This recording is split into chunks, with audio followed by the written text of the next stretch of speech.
રાજકોટમાં કચ્છનો ઓરિજિનલ સ્વાદ લેવો હોય ને તો આ જગ્યાએ અવાય એવું બહુ બધા લોકોએ મને રેકમેન્ડેડ કર્યું, એટલે આજે આપણે પહોંચી ગયા કચ્છ માંડવી દાબેલીવાલામાં।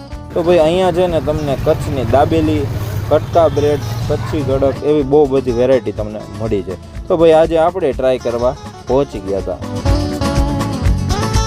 તો અહીંયા આપણે એમના કટકા બ્રેડ મંગાવી લીધા હતા। હવે ભાવની વાત કરું ને તો 40 રૂપિયા પર પ્લેટ ભાવ છે, અને ભાવ પ્રમાણે જોતા છે ને ક્વોન્ટિટી ઘણી સારી હતી।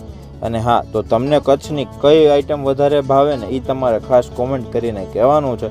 અને વાત કરું લોકેશનની તો સોરઠિયાવાડી સર્કલથી ડિલક્સ પાનવાડી શેરીમાં આવતા ધ હેડક્વાર્ટરની એક્ઝેક્ટ સામે છે, ગાર્ડનની આગળ ઊભા રહે છે ભાઈ કચ્છ માંડવી દાબેલીવાલા। તો તમે ગયા હોય ને તો ખાસ કોમેન્ટ કરીને કહેજો કે તમને કેવું લાગ્યું, અને હા, ફોલો કરવાનું ભૂલતા નહીં।